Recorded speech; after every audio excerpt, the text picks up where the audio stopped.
About a month ago I was in a wood store and I saw that they were selling CMT saw blades. Kind of always wanted to try one of those. I've been a Forrest fan for a long time. I have a lot of Freud blades as well. But I'm not really loyal to Forrest in the company sense. I'm loyal to the quality. I've always found Forrest to be very high quality.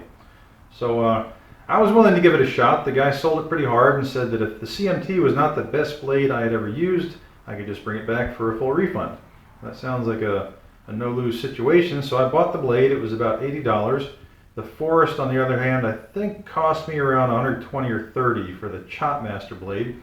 Let's take a quick look at the difference between the two. And first I'll point out that Forrest is about 15 years old. That's not a new blade. The CMT is a new blade, but the Forrest blade was recently sent back to the Forrest company for sharpening, maybe about a year or two ago.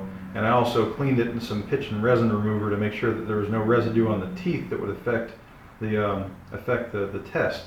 So once you send a blade back to Forrest, you're pretty much getting a good as new blade after the sharpening is done, or at least that's what they say. So I didn't feel like there was any kind of a disadvantage there between the Forrest and the CMT. For a quick look at the difference between the two, one thing that I will point out is that the Freud has a negative hook, which means if you can see it, that means that the teeth are tipped slightly backwards. They're not aggressively tipped forwards, and that's so that it doesn't catch when you're using it in like a miter saw or a radial arm saw.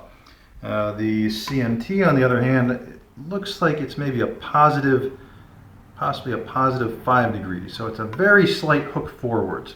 Not a big difference, but about 10 degrees in difference between the CMT and the Forrest. Also, if you look at the bevel, if this will show up, they're both alternating top bevel, but the Forrest also has some, let's see, where is it? Right there. Also has some, can I focus? Some flat teeth. I'm not sure why they do that, but that's just the way it's done. So you have the left bevel, the right bevel, and then a flat tooth. And the CMT is just the left and right bevel, and it's got a little bit of a steeper pitch there. So there's some really sharp points on there. I definitely had high hopes for this saw blade, because it's a pretty steep pitch. So I was assuming that would mean that these sharp points there would cut through wood with no splintering, and that is what's advertised on there. It's ideal for cross-cutting wood and for very fine cutoff, and that's the same thing with the Forrest. These are both designed for the exact same purpose, so there's not much of a difference in the intended use of the blades. Anyway, let's take a quick look at the cuts just to see how it was done. I cut at the same speed for both of them, about 5 seconds per cut, and that is going through some thermally modified ash. That just means that I put it in the oven for a while to darken it up. That's some pretty hard wood and very dry wood, very prone to splintering, but it was the same wood for both experiments. Really a great candidate for a test on a fine cutoff blade, because it does tend to splinter. So without further ado, let's take a look at the results. I have 3 blocks here that I did on both sides, and hopefully this will show up in the video. There we go. I was actually kind of surprised at how poorly the CMT performed compared to the Chopmaster. I can feel those ridges. You can see them on there, those white lines.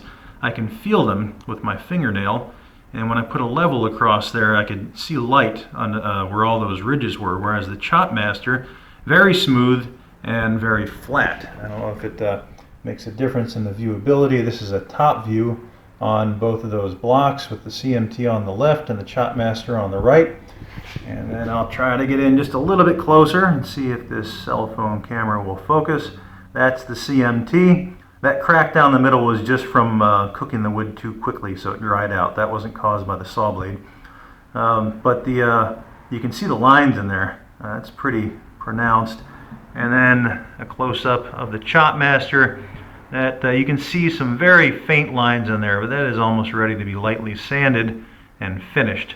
So I think that's pretty clear. The Forrest came out way ahead of the CMT, and that's a used Forrest sharpened again at the factory. Definitely beat out a brand new CMT.